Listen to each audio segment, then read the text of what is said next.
Welcome to part two. We're joined by Kent. Women love him, men want to be him. How are you doing, Kent? Hi, Russell. Back The, for part two. the slayer of school teachers. Go on, Kent. Pop, pop, bang. Sorry I said that now. Get roasted in the comment section for that, Kent. Hey, Don't care. good man. You were saying about Big Meech's CV and lack of it, Kent. And you know what really hurt his CV?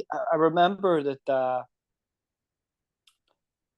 I remember the Dominic Brazil fight, and I actually remember that. I remember shortly after he fought Dominic Brazil. I think it was about a year later.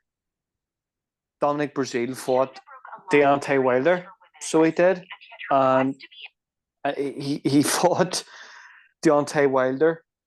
And Deontay Wilder absolutely put him to orbit. Like, like, was he hit him so hard? I actually thought he was going to take his head off his shoulders. And at that time, I'm like, well, yeah. Why did AJ not do that to him? Eric Molina, he fumbled about with Eric Molina as well. Wilder put him to button moon too. So there was a pattern there, and that for me that was the start of like a decline. You know, he wasn't as I don't think AJ. I think AJ actually lost his invincibility with the Dillian White fight. That was the start of it for me. That was the. I come off the. I was a wee bit on the hype train at the time. I have to say, like everyone was. You know, we had this big, young, exciting, powerful heavyweight. You know, he looked like a cross between Gary Mason and Frank Bruno and Lennox Lewis. You know, he looked like the next big heavyweight to come and dominate. And Eddie Hearn was talking about the time that, you know what, this guy is going to go through his whole career and he's not going to lose a fight. That's the way they were. That's the hype. That's the hype that they Bigger were than talking Ali, about. they said, didn't they? That's the hype. This is what they were saying was that, you know what, he's going to go 49-0. And they were getting excited. And I remember that they went the WBC route. They went down Dennis Backhoff, and that was for the WBC International. So the WBC International is a sister title of the WBC title. And this was kind of round about a time that there wasn't so many interim belts going around. So Yeah. they went after Dennis Backhoff. They got the WBC International. So that was him top 10, straight in the top 10 WBC. They wanted Wilder. They were looking at Wilder. But the reason the Wilder fight didn't happen was I remember them flying him over. You spoke about this on a video yesterday. They flew him over to commentate on a show. And what they were going to do was they were going to build it with Tony Bellew fighting Wilder. And basically, AJ was going to fight Wilder after that because if you remember, Wilder and Belland were going at it on Twitter all the time, and They met, it didn't looked they, in Hilton yes, International in lobby? and And they Bellew's met arsehole fell out, didn't it? they actually met at a show as well that Deontay was commentating, and Deontay put his arms out to give him like a hug, and Belland looked at him, and to be fair to Belland, he said that I don't want any piece of him. Look at the size of this guy. This guy, his arms, his reach. He is an absolute freak athlete. Look like the size of this guy. And when you see Wilder on TV, when you see him up close or you're in his company, he's a massive guy. He's a big, strong, intimidating dude. And Belland was like, you know what? I don't want any of that. And after that, that was it. Now, I would have What said about when that, he you know, screamed that day in the Gad's face? it was that that's one of the funniest. Do you remember The that? The Gad would go best like ever. that, and all hairs stood up on his arm. He filled his nappy, didn't he? Gad, your arsehole fell out, Gad. Honestly, I'm actually going to go and watch that later on, and it was funny. It was really, really, really good, and he done it in Radio Raheem as well. He literally near, honestly, he done it to Radio Raheem as well. But at that time, they were kind of looking. They were looking for a roadmap, and But they said Wilder basically, were going to fight the winner between Vladimir and Joshua, and he didn't, did he? it's never That was happening. 7.5 years ago, right? So he didn't fight him then. And then 3.5 years ago, they said they were going to fight Fury. He didn't fight Fury when he was undefeated. He didn't fight Joe Joyce. He didn't fight Luis Ortiz when Eddie signed him. So this Joshua guy has been protected. So I don't give a shit he got knocked out. People keep saying, oh, Borky, kicking a man while he's down. The same man's got to add 270 million, is it, or 280 million? The guy's getting on for over 300 million is took out at sport from you lot, from you boxing fans. So don't tell me about kicking a man when he's down. He's taking the Michael out of us all, taking piss. He's going to make more at the end of his career than Lennox Lewis did. Yeah, it's a joke. And Lennox Lewis fought the best heavyweights and everyone around. Everyone now. Ken, do you know what everybody's missing? How many times did Ruiz drop him? I'm going to be honest. I'm going to be honest with you. I'm not saying this to troll him. I actually lost count. Well, how many did he get dropped yesterday? Were it 5 or 6? They declared 5, but it was 6, wasn't it? 6, definitely 6. Right. That well, time, I'm sure was Ruiz gone. has won 4 or 5. Then you've got Vladimir. So the guy's been down 12 times. Fury's had 8 counts. That's 20 counts between them. And they're supposed to be defensive geniuses and roadmen. Do me a favour. I don't want to hear this shit about people say, yeah, it's heavyweight boxing, isn't it? And it's heavyweight boxing. Let me Well, just say many. this to you. Go on. Let me just say this to you. Carl Froch has got as many wins over world champions as Joshua, Wilder, and Fury. What does that tell you? And do you know Muhammad Ali's and Lennox Lewis's wins? They're miles more than them 3 put together. It's a poor era. Like many times was Lennox Lewis dropped in his career? Twice, wasn't it? Oliver McCall and Rahman, wasn't it? Hasim Rahman, yeah, Rahman, and Rahman, Ali Rahman, McCall. yeah, Oliver McCall, yeah. That's it. Twice. Froch down twice. Calzaghe down 4 times, which is a lot. But I'm telling you, mate, we've been sold duds by all 3 of them: Wilder, Fury, and Joshua. And Usyk's done them all except Wilder. But he's done everybody Usyk. They were Usyk's leftovers at weekend fighting Dubois, Joshua. Twice he done him. He done Joyce. We Ed Gearoff, didn't he? Done Bellew, Chisora, Fury. Usyk's ran through them all. Dubois might get to him in end when he's about 45. I'm thinking about this today. It's going to be really, really hard for them now to generate any more money out of the heavyweight division, isn't it? It is. Who's going to buy into the? How are they going to sell us Fury Joshua now? It's done, right? How It's are they going to sell impossible. us Joshua? This guy Dubois. How are they going to do that as a rematch when Dubois just literally used him as a dishcloth?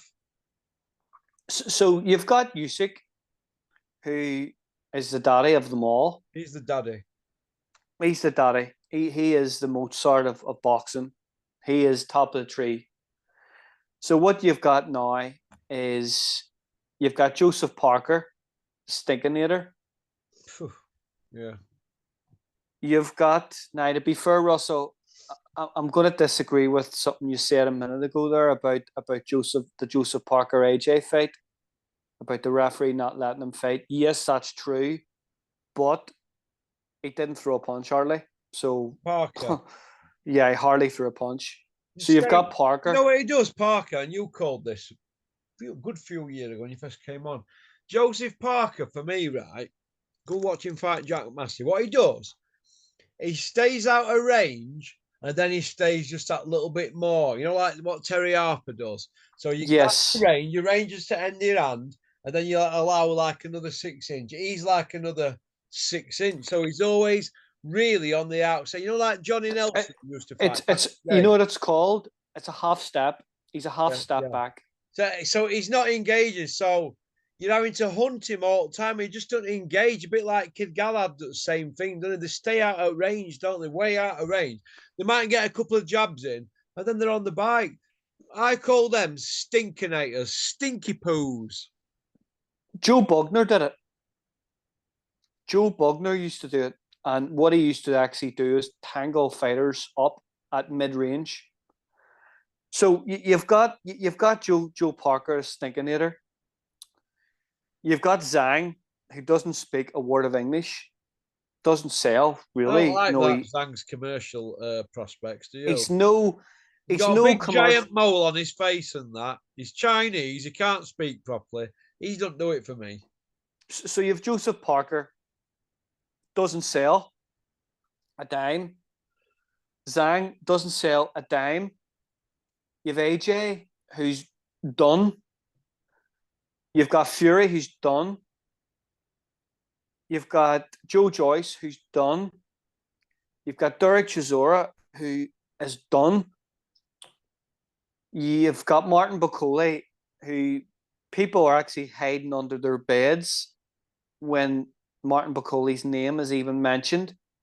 Oh, that's only Billy Nelson talking, though, isn't it? No, it's true, though, isn't it? It's true. Then you've got Jared Anderson, who was. I watched the highlights of that fight, and I always put my headphones on. McCauley's the bogeyman, isn't he, Ken? If you put your headphones on and you watch that fight and you have no sound around you, you want to hear the thuds of them punches that Bacoli was hitting Anderson with. Do you know that Zhang, Ken? Thuds. Do you know that Zhang? Yeah. The Chinaman, right? When Eddie Hearn signed him, right? Eddie Hill, should I say? Eddie were rocking up with Zhang and that. And people were like, "Who's the big Chinaman with Eddie?" Eddie's like, he's an Olympic silver medalist, heavyweight, super heavyweight, but nobody were getting him. What they were like, never heard of him. That's why Eddie got rid of him. That's why he got rid of Usyk. Who's that, Eddie? Oh, it's Usyk, European world and an Olympic gold, and he cleaned up at cruiserweight. Everybody's like, "Oh, we don't recognize him, or is he?" So Eddie got rid of him. You've got to have commercial value for Eddie, haven't you? You know what I mean? To be honest with you, you need to build it into a fighter. You need to develop it, and that's the mistakes of Eddie Hearn. And I want to go back to this point. At that time, they were trying to make Wilder and AJ, and basically all Eddie was doing was trolling Shelley Finkel online, and they just turned around and said, "You know what? You seem to be an absolute tosser. We're not going to do business. We're not going to do business with you," and that was a mistake.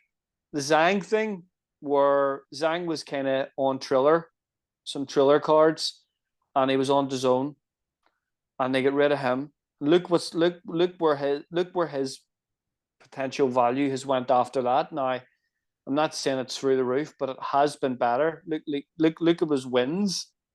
You know, he has got name brand value, but he doesn't have much commercial value. But the point I'm trying to make is now you've got Usyk up there. Usyk's beat them all. The only fighter he hasn't fought is Zhang. For me, stylistically, two southpaws, you know, Zhang and Usyk would be an absolutely terrible fight style-wise. So that's not going to sell. Dubois already lost to Usyk, was dissected. So where do they draw money here? Where are they going to draw money in the heavyweight division again after this? Yeah, Hi. I don't know, mate. I don't know. But getting back to the show, I'm just going to ask you what you think to a few of these fights. Because we're only doing a two-parter, aren't we? Right, Josh Kelly against Izzy Davis. How did you have that, Ken? I was watching it the first 4 rounds, and everyone was booing. Everyone around me was booing the fight, and I was bored. I was like, his style is absolutely terrible. Honestly, it is dreadful. He did not do himself any favors on Saturday night. Honestly, I, I just don't like his style at all. I think it's dreadful. I don't think he's a favorite fighter. I don't think I actually don't even think he's a TV fighter. That's where where he goes from this, or how he gets a fight after this. I don't know. Why would you want to watch Josh Kelly after that performance on Saturday night? Okay, Boatsi Willie Hutchinson, one referee had it 10 rounds apart from the other referee, 10 points difference in a 12-round fight. Can you help me out on that, Kent? Because my mind's blown. It's idiocy at the highest. It 10 is. rounds out in a 12-round fight and they're sat opposite each other. What the fuck are they watching? It's crazy. It's the worst It's score mad. for 4.5 years in an high-level fight. For 4.5 years. And nobody's making any noise about it. Are they? Nobody No. wants to rock the boat. Why are none How of you YouTubers putting it on him about them scores? My God. how how is that fight 10 for rounds out me? in a 12-round fucking fight. How is Oh, that fight? How is that a split decision? How was that a split decision? Boatsi nearly fainted when they read scorecards. Like Eddie Hills, if that had been his fighter, would have been squealing. Nobody went into bat for Boatsi, did he? Because he's more or less on his own now, isn't he? He's out at way, isn't he? He's in no man's land. He's only there because Al Sheikh wanted them there. Who's going to be You able to know, get a win over Willie Hutchinson now in a real close fight? They won't have a prayer. Listen, Bricktop's got all the power now, hasn't he? all of it, all of it. And you look at that 5v5 card where basically Queensbury demolished him. You look at now, obviously Dubois, he's all the cards, he's Fury. But going back to what I said in part one, for me, it's all been tainted. It's all been. I was always basically said in video one that I always rooted for Frank.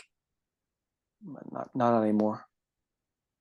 Well, they've shit the pot full with me now, what they did with National Anthem, and then coming out on Talksport and trying to explain it all and twist it and all that. But yeah, like I said before, and I'll say it again, he were the one making loads of noise about Saudi's human rights when he were on the outside looking in. Now he's on the inside. Saudi's great. Even women, he goes on to say, even women are driving now. We were told they weren't. Frank, who cares about women driving out there? See, for Put the years, fights on and don't sell us boxing fans down the river. see for years,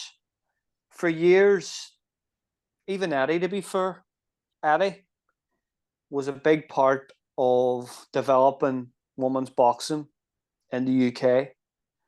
He was the first promoter to, well, obviously, Bricktop did it a wee bit at the start, but you look at the many cards that Eddie promoted with a lot of female participation, either co-main event, main event. Katie Taylor, Terry Harper, Alicia Baumgardner, all these fighters, were on matchroom cards and are really high profiling female fighters. You look at fighters like,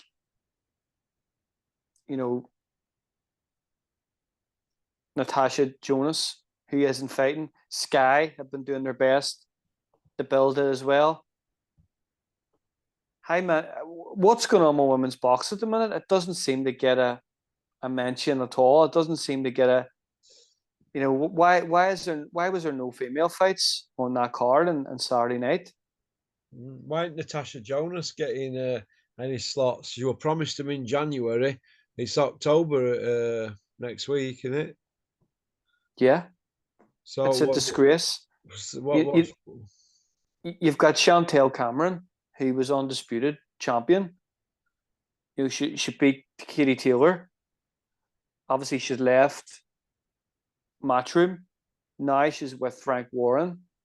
Surely a fighter of her stature, with her name brand value as a former undisputed champion, or even Natasha Jonas, surely Natasha Jonas and Chantel Cameron would have been a really good fight for that card on They've Saturday all night. gone quiet, aren't they, on women's boxing now, aren't they, at the moment, hasn't it? It's all gone quiet.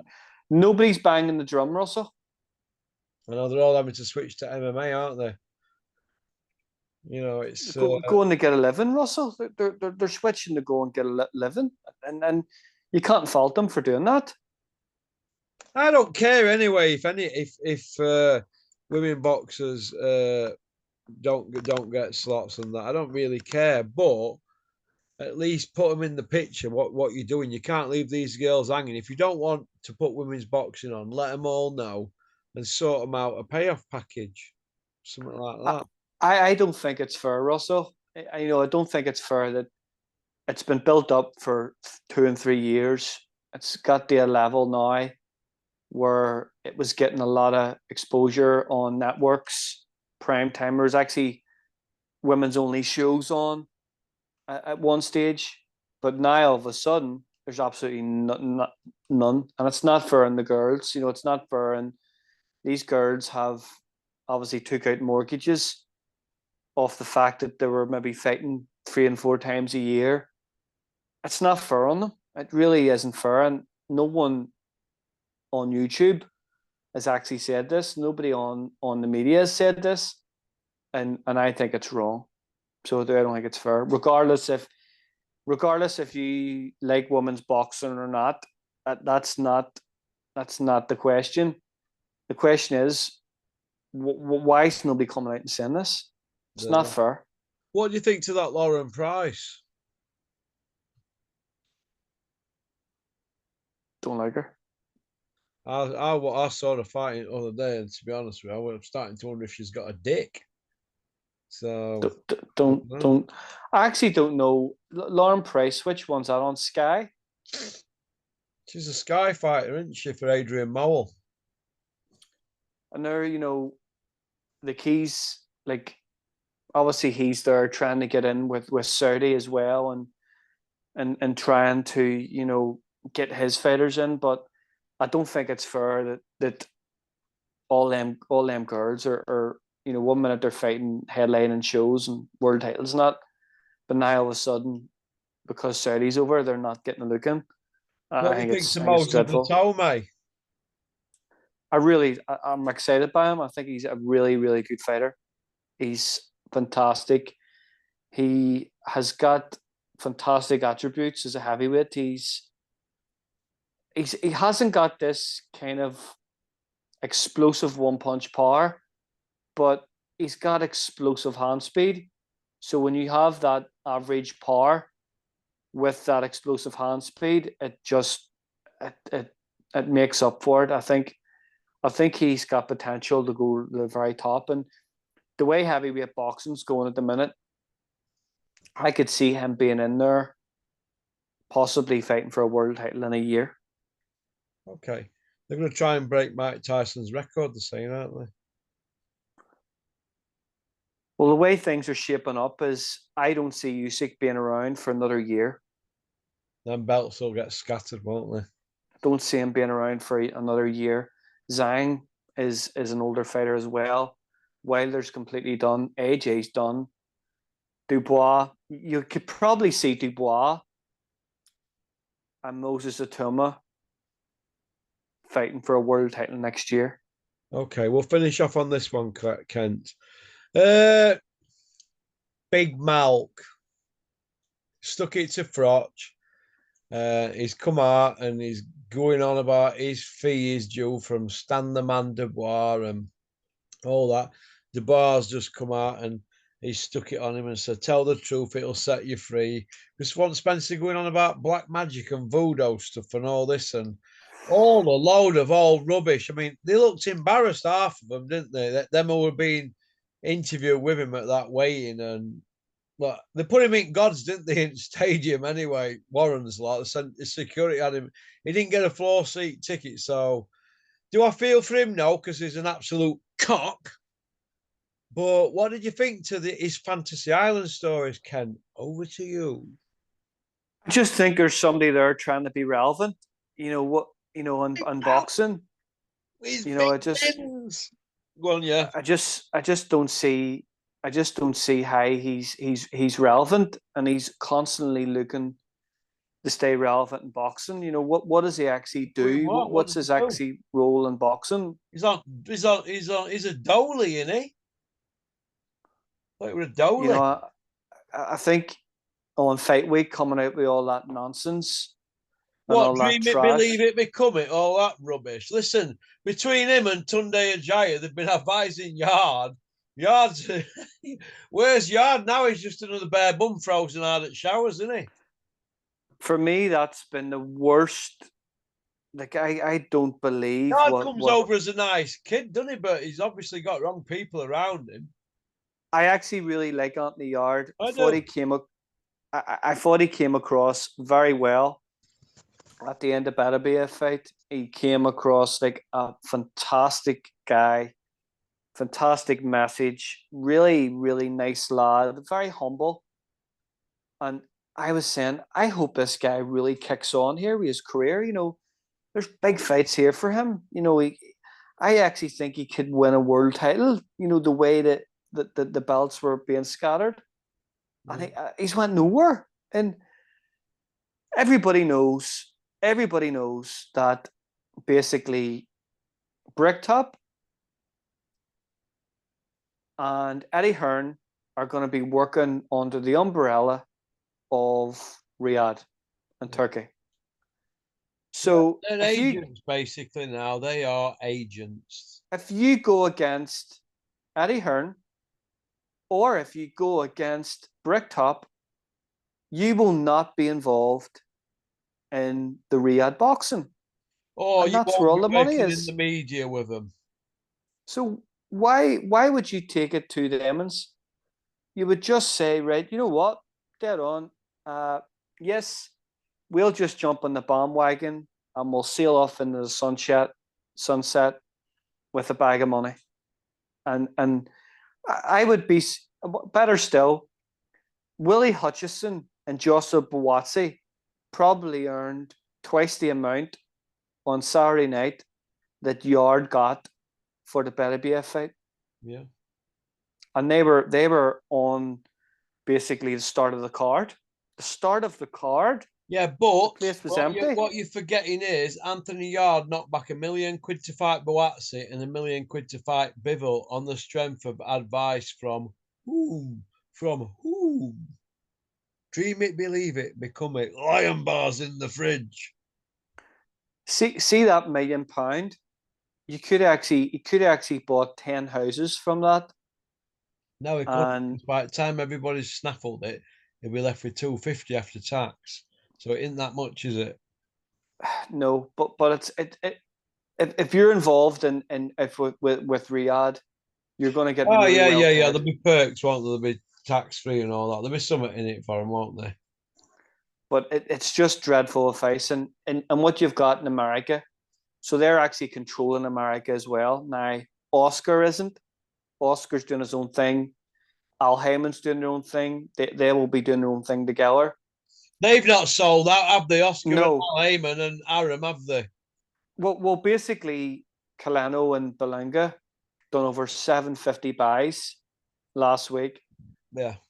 That's massive. That Hispanic $100 a network, pop, it's 75 million quid, isn't it? that Hispanic market is massive, and they know that. But you take out Oscar, you take out Al Heyman, Uncle Bob's under the umbrella, Frank Warren's under the umbrella, Eddie Hearn's under the umbrella.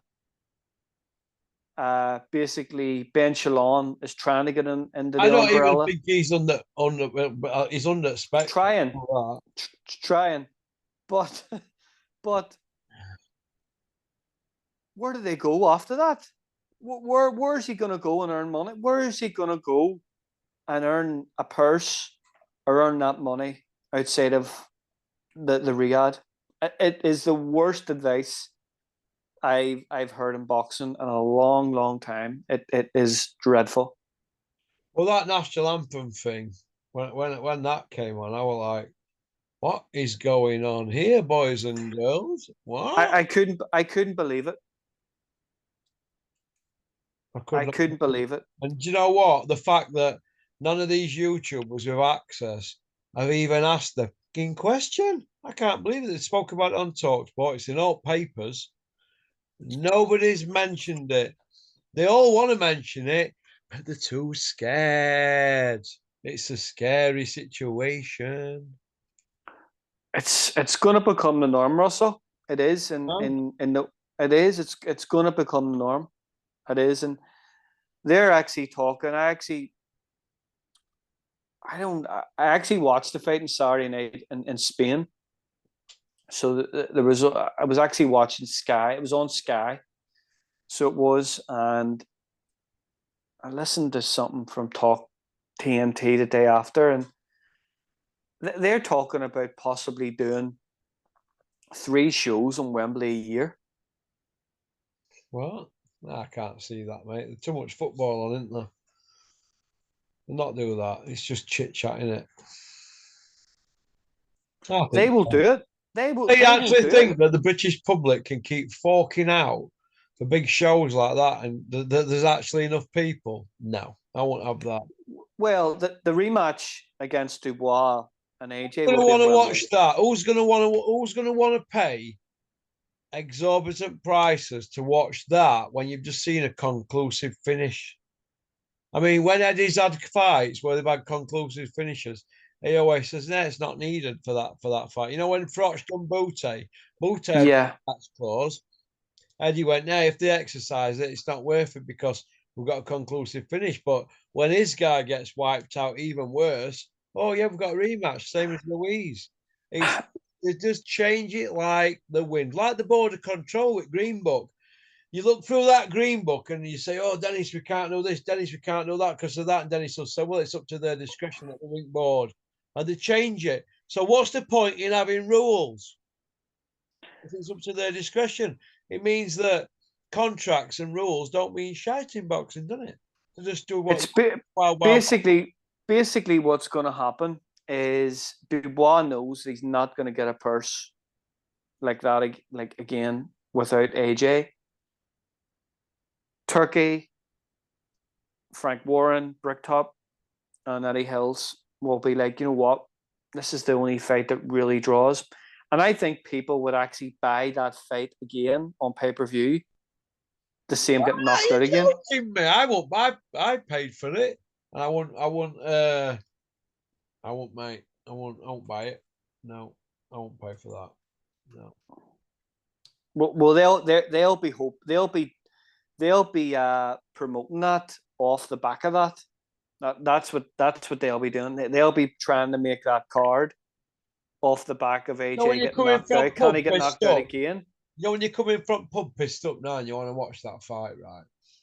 You're gonna say to yourself, "No, I'm not having it." People are just gonna not have it because they've just seen a guy get walloped for 5 rounds, dropped 6 times, got his head punched upside down. How does that warrant a rematch when the guy was a It doesn't. challenger anyway? What about the guys in the rankings below Dubai? Is it Joseph Parker who's supposed to be next? Surely he'd have to be given step aside, wouldn't he? It doesn't. But you know what they're like. They'll say, yeah, but was it a fluke, or Oh you my know, will God, they a do it? fluke. The That's what guy's they'll say. shot to pieces, Ken. He's been on the floor 12 times in his career. He's shot to bits. Smash to pieces. He's got But that beard problems. His beard is now a chandelier, like the one in Only Fools and Horses that fell. That's his chin, and I'm not saying that. That's not my opinion. I'm not saying in my that's what opinion. I think. That's, I'm not saying that my opinion is it should be a rematch. For me, why would I want to see that? Why would I want to pay to see that again? It was so conclusive, but the promoters will do anything. They will do anything to keep Wembley selling out. If it even did sell out, that is. That didn't sell out over there, but there were plenty there. But they want 96 there. Definitely not. But it's just hype in it. It's I mean, they were going on about it being a sellout at 9 o'clock, and you could see it was half full. It was empty. It's Big Freeze. It's Big Freeze. Go and get your eyes tested. You were talking about sellouts at 10 to 9. Yeah, it's sold out here. Well, and when he's saying it, I'm looking. I'm like, well, it's loads of empty seats. But according to It's Big Freeze, it was sold out. Unbelievable. It's the hype jobs, isn't it? Absolute whoppers. That's what it is. It's whoppers. Whopper behaviour. But I did like the main fight. I did like it. Only because Big Meech got put on bottom moon, and he deserved it, mate. He deserved it. It was entertaining watching it. You know, he just went at him. He went at him right away. He hurt him right away. You were just it was brilliant. You know, wasn't a great fight because it was so one-sided, but it was great how it happened. It was great how dominant. It was exciting. You know, it was heavyweight boxing. People want to see big punching heavyweights. Yeah, and Dubois really, really took it to him and obliterated him. Absolutely. I wasn't surprised because I expected him to do it. Okay, well, listen, last question. If Joshua doesn't fight Dubois next, right, who does he fight out these? Dylan White, Zhang, or Joe Joyce? Who do you think? Dillian White. Well, Dillian White will be 37. Zhang's 40 odd. Joyce is 40 in his 40th year, isn't he? So, old men, they're old men, aren't they? All old men. It's Dillian White. It's Dillian White. Men. They've been knocked about. Joshua's beat Zhang already in amateurs. He's beat Dylan White in pros. And Joe Joyce has done hundreds of rounds with sparring. So they'd be familiar guys for Joshua to fight, wouldn't they? Pardon? Or Big Baby Miller. What about Dave Allen? Because level Joshua's at now, you'd say Dave Allen's probably 2 fights away from him, wouldn't you? Pop, bang on that one. Big Baby Miller. Big Baby Miller, yeah, because they've got history. But who want to see a 24.5 stone fat man in with Joshua? I can see Big Baby Miller being next. It's either going to be Dillian White or Big Baby Miller next. Dylan White's not far off that weight as well. He must be 21. Clem, did you see him walking about? Big old pair of tits on him. I've seen him, unfortunately. Dylan White had a pair of jugs, like Johnny Fisher's old man.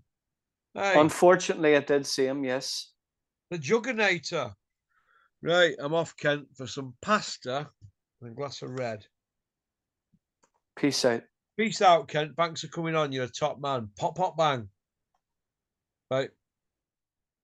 Well, that was Kent from Ireland.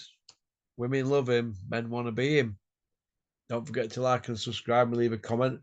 And don't forget to bounce over to our sister channel, Porkies International.